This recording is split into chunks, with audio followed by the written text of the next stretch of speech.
welcome back to our channel. Good morning, good afternoon, good evening sa inyo dyan.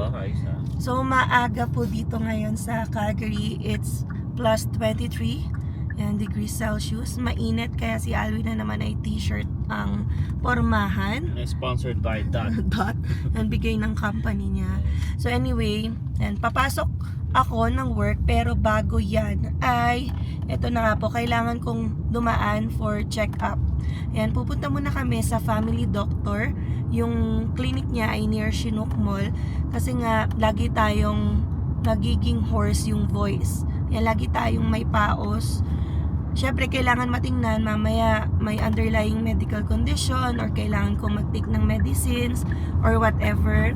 So, sana naman paos lang to, 'di ba? Kailangan lang ng pahinga, pero kasi parang kunwari previous days or weeks nagpapahinga naman tayo, pero pagising natin ganito pa rin yung voice.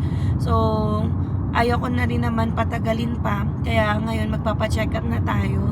And nagpaalam na rin ako sa HR namin, napakabait kasi sabi ko isisick leave ko na lang to or i-make up ko yung like lost hours, kasi hindi ko alam kung ilang hours ako dito sa clinic. Alam nyo naman, minsan matagal yung pila, like 1 hour to 2 hours, depende, walk-in lang. So sabi niya, ako na daw bahala kung isisick leave ko to or i-make up ko yung lost hours sa mga next days. So natutuwa rin ako kasi napaka-flexible nila, no? Kung ano yung mag-fit sa'yo, kung ano yung best option para sa'yo, yun yung pipiliin mo. Hindi ka nila ifo-force on na ito dapat yung gawin mo, na ganyan. So kung ano yung best para sa'yo, then that's the option for you. So, yun lang yung nakakatuwa. Kaya maganda rin na ngayon ako nag-decide na magpa-check up Monday kasi walang pasok si Alvin. At least, makakapag-drive siya para sa akin. Tapos after nun, mahatid niya ako agad sa office. Kasi kapag, kunwari, sabay kami may work, tapos isisingit ko lang to, magko-commute ako. So, mas mapapatagal pa na wala ako sa office. At saka, sa totoo lang, maganda naman yung schedule ko rin, Wednesday to Saturday. Yun nga lang, pag yung Sabado mo ay may gala, yun lang yung tatamaan mo. Oo. Pero pagka ganitong setup kasi namin ni Emma, Monday, Tuesday, nihahatid sundo ko siya. Oo. Tapos, yung kung ano man yung kailangan gawin, banks, ang dami naming naaasikaso kasi siya yung toka sa mga, yung kailangan na asikasuhin kapag like office hours. Ayan. So, andito na tayo sa Glenmore Trail. Ang daming ginagawa, no? Ang daming nating cranes na nakikita. Siyempre, kapag pa-summer na or summer na, maraming inaayos na mga kalsada and drainage. Kasi pag winter, hindi nila masyadong magagawa yan. Ayan. Sobrang lamig. So, hopefully, no, matapos agad yung check-up ko and walang nakakalungkot na findings. Iniisip ko something sa throat or yung parang kakadaldal, ganyan. na-apekto na yung vocal cords. Kaya aminin mo na, kakakanta mo kasi niyan. Hindi ako singer. So, yun, kailangan lang natin ipagpahinga yung vocal cords or kung ano man i-advise, we'll share that to you. Okay? Mamaya na lang ulit. So yan guys, finally natapos na rin tayo sa check-up. Ang tagal namin doon kasi na-late din yung doktor sa pag-start dahil naipit daw sila sa traffic dahil may accident daw sa area. So parang 1 hour din sila na-late. Kaya half day na lang talaga ako ngayon. Pero buti na lang, okay lang yun kasi nakapagpaalam na rin tayo ahead of time. Kaya hindi rin ako nagsabi kung ilang hours lang ako malilate kasi alam ko na rin talaga na may ganitong waiting time kapag magpapa-check up sa doktor. So ito na nga, nagpa-check up tayo because of the hoarseness of my voice. So, chinek din yung like sa throat ko, yung like levels ng cortisol, whatever. Pero sabi niya, perfect daw yung blood chem ko when it comes to my, like this. So, yung TSH levels. And then, chinek din kung may allergy daw ba ako. Kasi ngayon, marami nagkaka-allergy during springtime then to summer. So, wala naman akong allergy. Chinek din kung may asthma, wala din. Pero, chinek din kung may humidifier kami sa bahay, whether portable ba yan or centralized. So, sabi namin, portable. Pero yun nga, at least naman meron. So, sinabi niya, inassess din pala ako yung throat ko, kaya kinuhaan din ng sample or swab. Yan, malalaman ko na lang din later on yung result yan pag pinatawag na tayo ng doktor. Tapos, ano pa yung ginawa? Ayan, binigyan ako ng form. Ito, request form para daw to allay yung any anxiety or fear kung ano man yung nangyayari sa throat ko or whatever vocal cords.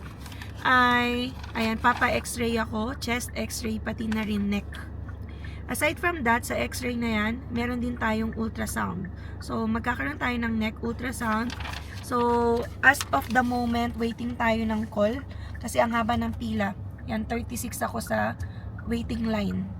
Ayan, so, I think ipapaschedule ko na lang siya ulit next week na nandito si Alwin para may magdadrive.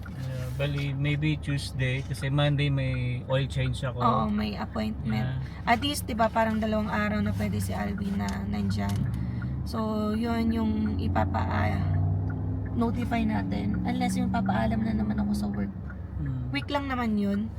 Pero we will see. Yan, kung meron din silang schedule ng like Saturday, no? Or Sunday. Hindi, Saturday may pasok ako. Oo nga better. Sunday siguro. Yan, Sunday kung meron. Pero kasi, di ba, parang rare na nag-open yun. Pero yun, tingnan ko na lang kapag tumawag sila. So, ito nga rin pala, no? Aside from that, niresetahan din ako ng vitamin D. So, iti-take ko daw yun, like high dosage ng vitamin D once a week for 6 weeks. And then, chinek din yung iron ko. Kasi mababa rin talaga yung iron ko before. Pero, nagtitake din ako nun talaga even before this day. So, continue ko lang daw yung iron kasi nakakadagdag din nga sa pagod o yung sa exert ng effort sa pagsasalita kapag low yung iron mo. So, yun. And then, aside from that, ito na nga, no, first time ko mag-i-inhaler. So, meron tayong, like, steroid inhaler na, like, ni-recommend. Ano ba to? First time ko lang to. Nagpaturo pa nga ako kung paano gamitin yon. So, yung fluticasone, inhalation aerosol. Corticosteroid for oral inhalation. So, yun yung, 2 puffs sa umaga, 2 puffs sa gabi. And then you have to like rinse your mouth after. Otherwise, pwedeng magka-oral thrush kapag hindi na clear yung like gamot sa mouth. So, yan, pinaturuan ko paano paggawin kasi pagpa-puff, ganyan. Kasi never naman ako nagka-asthma or inhaler before. So, yun. And ang nakakatuwa ay covered tayo ng insurance ni Alvin. And isa, wala tayong binayaran. Meron pala, $1 lang. Ito si Zion, nagpabili ng candy. Kasi para hindi na siya umiyak na umiyak. Kanina pa kasi nangungulit dahil nga ang tagal rin namin na nag-antay. Yan, gift namin para sa kanya for being well-behaved. Ayan, ay ang kanyang lollipop or candy. So, check ko nga magkano yung vitamin D ko tsaka yung inhaler. So, yung vitamin D, $16.64. O, yung inhaler, baby, $62. Pero, buti na lang ay na-cover. 100% na. Nung inaayos namin yung coverage ni Alwin, sinelect ko na talaga yung pinakamataas na coverage para wala na kaming babayaran na like 10% or 20% participation. Laki nga nung sa dental ko. Yung dental, lahat ng kinuha ko yung matataas na. Sa vision. Oo, kasi mayu-utilize din naman natin yan. Yeah. Lalo na 3 kami sa plan ni Alvin. So kami kasi, sa office namin, health spending account yon. So meron din kaming certain amount for the year. Pero at least si Alvin, may designated talaga na for medicines or prescription, for dental, yan, for massage, chiro, facial. Buti nga, maybe na-count agad yung yung benefits ko. Oo. Yan, buti na lang din, yan, after a month kasi sa kanya, nag-operate or naging active yung benefits niya. Kasi yung iba, after 3 months pa, after 6 months, so very timely kung kailan ko kailangan. Yan kasi nawalan na rin ng benefits dati. Dati meron ako.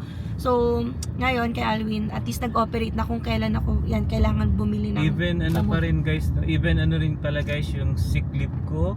Yan, activate agad. nagamit agad. So, napakagandang yung mga ganong benefits tapos binibigay sa inyo ng company nyo agad-agad. Yeah. Yeah, so nandito na kami sa office. Napakalapit lang naman to from McLeod to Heritage. Yeah. Ayan, again i-plug ko na rin kasi papasok na tayo sa office. Kung meron kayong concerns like naging victim kayo ng accident, nabangga kayo, or meron kayong kakilalang aksidente, yan, car accident, even if pedestrian yan na nabunggo, yan, you can reach out to us as sa Zvolvlo. So yung office namin nandito lang to, katapat ng Calgary Farmers Market. So, nandito lang kami, 7710 5th Street Southeast.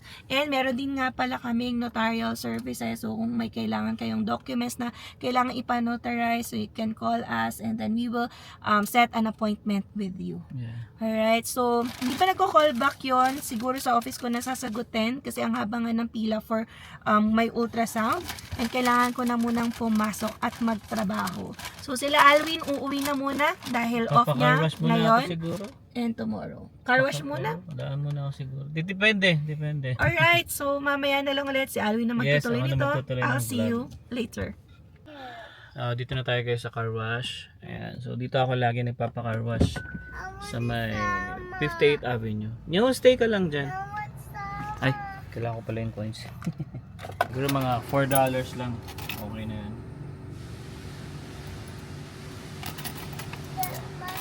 Kaya ako lagi meron akong dito, points sa gilid ko. Kasi pagka car wash nga, kailangan natin, madali natin siya makuha. Ayan. So bumiyahe kasi tayo guys, di ba sa BC. So medyo madumi ang ating sasakyan. Unahan. Ang daming mga ng insekto. Ayan. So car wash muna tayo. Okay, so yun, katatapos lang natin. Malinis na ulit ang ating sasakyan. Yan. So ano lang guys, binuguhan ko lang yung labas. Tsaka sinabon ko lang, pero yung loob hindi naman kasi medyo malinis naman. Konting vacuum na lang to. And meron naman na akong portable vacuum. So bumili tayo sa Urban Wholesale. Pero hindi ko pa siya natatry, no? Itatry ko pa lang. Okay naman. So far so good. Ay, tulog ang baby ko pala. Nakatulog si Sayan. Okay guys, so uwi muna tayo. Yan guys, so daan lang tayo shoppers. Bili lang tayong gatas ni Sayan. Ubus na pala yung gatas niya. Buti naalala ko bago umuwi. Yan, so yun, si Sayan. Say hi. Pag ito na wala ng gatas talaga guys, magbuwakal to eh. So bili lang muna tayo. Ito yung binibili namin sa kanya. So $6.29 siya each, pero ito $5.59. Alright, so bili tayo dito mga tatlo siguro.